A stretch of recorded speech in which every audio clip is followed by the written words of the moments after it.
Space stretched endlessly beyond the viewport of the Valkyrie, shimmering with distant starlight that seemed calm and serene, a perfect disguise for the chaos that had just begun. Commander Lynn Harris sat at the bridge's center, her eyes narrowed at the holographic display as she absorbed the message blinking across the screen. Humanity has been deemed a destabilizing force and must be contained. The voice was robotic, devoid of emotion, though the words carried enough weight to silence the entire crew. The Galactic Accord, a council representing hundreds of alien species, had declared humanity a threat. And just like that, Earth had been exiled from galactic society. Lynn leaned back, her chair creaking softly.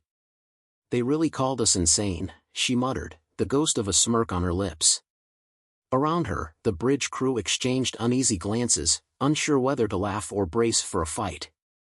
"Not insane, Commander," replied Ensign Rhodes, her communications officer, his youthful face pale. "They called us uncontrollable. They said we're unpredictable, reckless, and dangerous." He cleared his throat, lowering his voice. "And that we ruin everything we touch."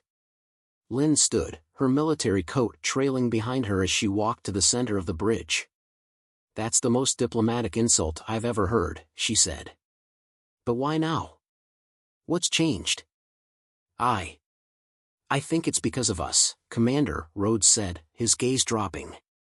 "Humans. We don't really fit into their neat little systems. No matter what sector we're in, we're always, well, shaking things up. Too much invention, too much adaptation. The Accord thinks we're a destabilizing variable." Lynn turned toward her first officer, Lieutenant Alden Carr, who stood rigidly at his console. "Thoughts, Carr?" Carr didn't look up as his fingers tapped across his station. "With respect, ma'am, I think the Accord isn't wrong. Humans are a destabilizing variable." Lynn's eyebrows shot up. "Oh? It's not an insult. It's fact. Other species follow patterns, rules. They grow steadily within boundaries. We don't. Humans are wild cards. We adapt. We improvise. We survive when no one expects us to." He paused, then added, "We're different. They don't like different." Lynn turned back to the viewport, her gaze fixed on the pinpricks of light scattered across the void. The Galactic Accord's fleet was already moving to block their path home.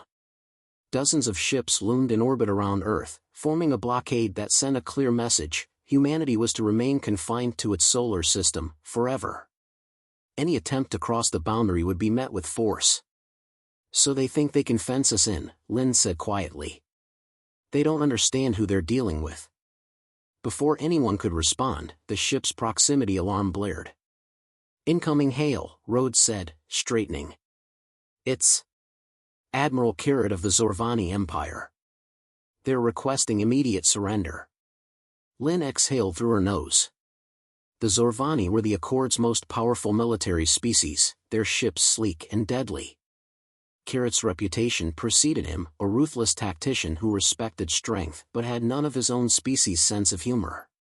He likely saw the blockade as a simple formality, a message that would terrify the weaker species into obedience. But Lynn knew better. "Put him through," she said, and the viewport flickered to life, revealing Admiral Carrot's imposing figure. His pale blue skin seemed almost translucent under the sharp lights of his command room, and his black eyes glinted with disdain. "Commander Harris," Carrot began, his voice sharp and accented. "You will surrender your ship and stand down. Humanity has been placed under quarantine. Your actions are futile."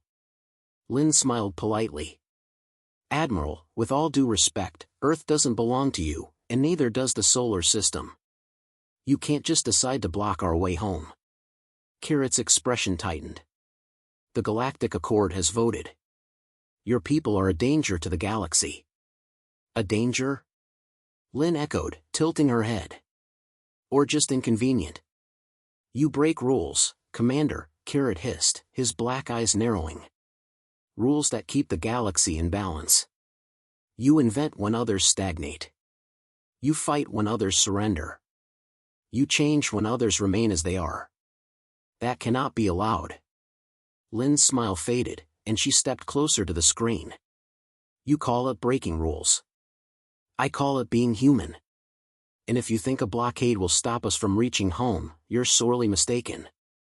Kirit didn't flinch. We have you surrounded, Commander. What could you possibly do? Your kind cannot escape this time. The viewport cut to black, leaving the bridge silent except for the low hum of the ship's systems. Lynn turned back to her crew. Car, she said, her voice calm. Give me options. How do we get past that blockade? Car hesitated, tapping furiously at his console as he pulled up the tactical map.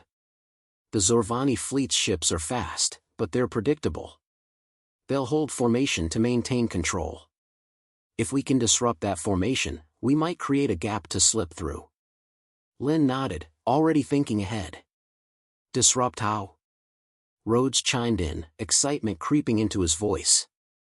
What if we fake a reactor overload? Make it look like the Valkyrie is going critical. The Zorvani are cautious. If they think we're about to blow, they'll scatter to avoid the explosion.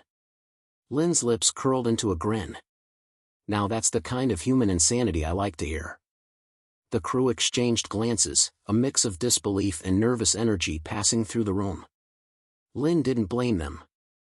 Faking a reactor explosion was reckless, even by their standards, but reckless was what humans did best. Car, make it happen, Lynn ordered. Rhodes, send out a distress signal. Tell them the Valkyrie's reactor is unstable, and we're about to lose containment. She turned to the rest of the bridge crew. Everyone, brace yourselves. The Zorvani will scatter, but they'll regroup fast. We'll have one shot to make it through. Let's make it count. The bridge erupted into controlled chaos as Carr and Rhodes worked quickly, their hands flying across the consoles. Minutes later, the tactical map lit up as the Zorvani fleet began to move, breaking formation as the false reactor readings reached their ships. They're scattering, Commander. Carr shouted. Lynn gripped the armrest of her chair, her voice firm. Helm, full speed ahead. Punch through that gap. The Valkyrie surged forward, its engines roaring as the ship cut through the void like a dagger. The Zorvani ships loomed on either side, their sleek hulls glinting in the distant starlight. For a moment, Lynn thought they might not make it, but then the gap widened, and the Valkyrie slipped through, leaving the Zorvani scrambling behind them. Cheers erupted across the bridge as the ship cleared the blockade. Lynn allowed herself a small smile, but her expression quickly turned serious. Rhodes, send a message to Earth, she ordered. Tell them the blockade won't hold. We're on our way home, and we're bringing a fight with us. As the Valkyrie sped toward Earth, Lynn stared out at the stars, her jaw set in determination. The Accord thought humans were insane. Maybe they were right. But as far as she was concerned, that insanity was humanity's greatest weapon, and it was time to remind the galaxy of what humans were truly capable of.